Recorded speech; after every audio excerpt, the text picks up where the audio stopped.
Hey guys, welcome to BNG Stories. I'm Bram. And I'm Grayson.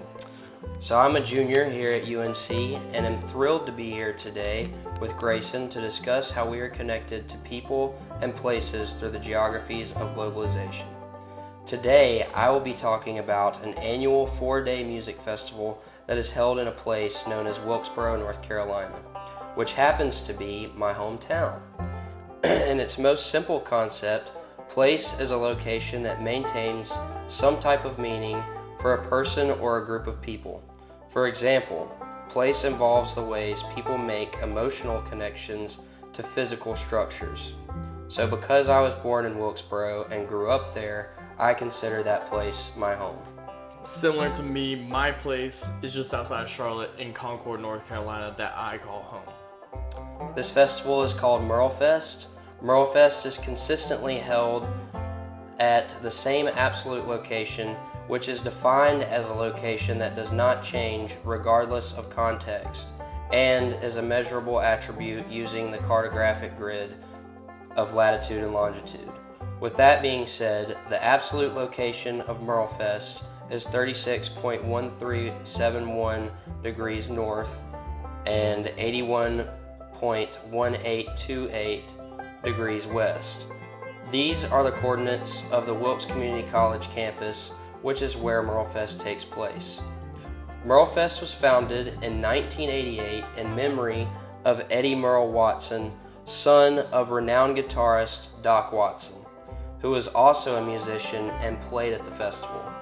Merlefest features a diverse lineup of musical acts spanning various genres including bluegrass, Americana, country, folk, and rock.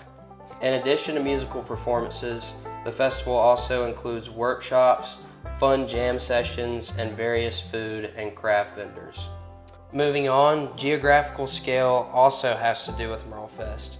This term is defined as a perspective on spatial and place-based information, allowing different levels of detail, specificity, and generalization to become visible. Naturally, scale can be interpreted as a nested hierarchy from smallest to largest scope, such as local, regional, national, and global. Merlefest attracts thousands of music fans from all over the world and has become one of the most popular and respected music festivals in the United States. I have personally met people from all over the world at Merlefest. I've met people from England, Germany, Switzerland, the Netherlands, and more. When you were there at Merlefest, what was one of your favorite bands? The Kruger Brothers are my favorite band that I've seen play at Merlefest several times. Kruger Brothers are a musical trio consisting of brothers Jens and Uwe Kruger, who are from Switzerland, and bassist Joel Landsberg, who is from New York. They are known for their unique blend of bluegrass, folk, and classical music, and have released numerous albums over the course of their career. They are also renowned for their live performances, which showcase their instrumental skills and tight vocal harmonies. They've won several awards and accolades for their music, including multiple International Bluegrass Music Association awards. Moving on, culture can be defined as a behavior that is learned and shared by a group of people. From experience, I can say that a cultural trait in my hometown is essentially everyone who is able to goes to Merlefest. I've been going since preschool, and so did everyone I grew up with all the way through high school. At Merlefest, in the food tent, the most commonly served food is pulled pork with a vinegar-based barbecue sauce, and the majority of people in North Carolina have vinegar sauce on their pork, which is a cultural trait. And as a fellow North Carolinian, I can agree with you on that one. Nice. So yeah, I'm sure you can imagine I love this style of barbecue as a result of where I was raised. I was taught to enjoy it by family and friends.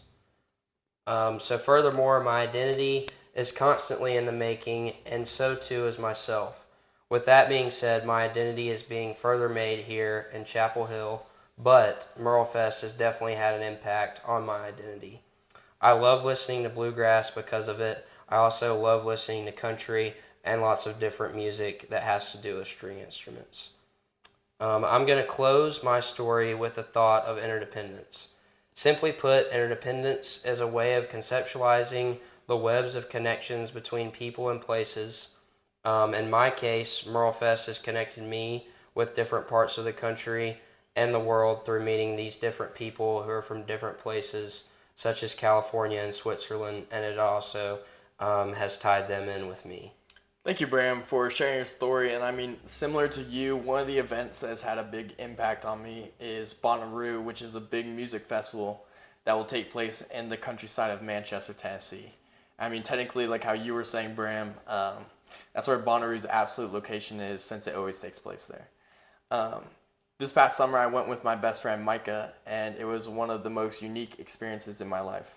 Bonnaroo definitely emphasizes culture in a unique way by bringing together people from different backgrounds to experience vastly different genres of music.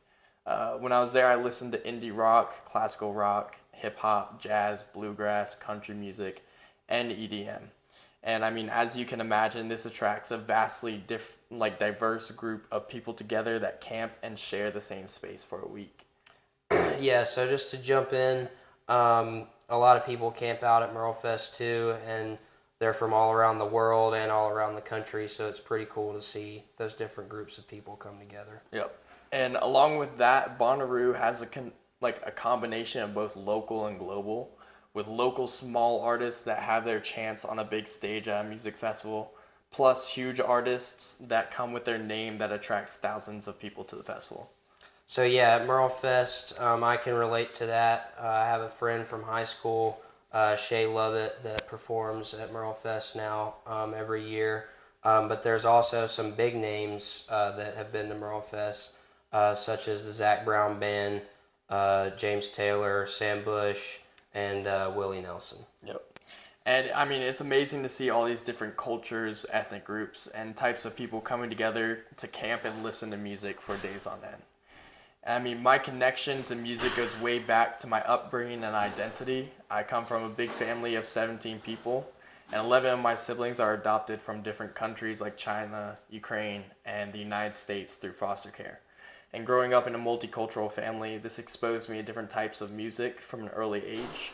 I remember listening to Chinese pop songs with my brother and my siblings playing Ukrainian hip hop throughout the house.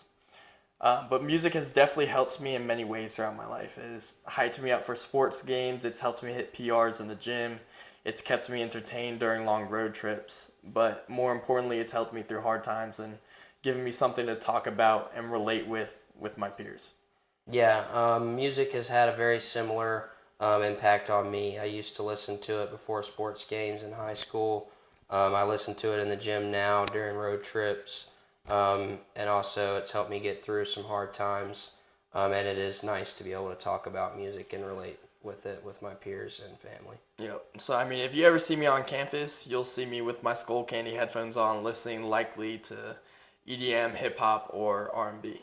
And in this context, music becomes a means of communication that transcends both the location and scale.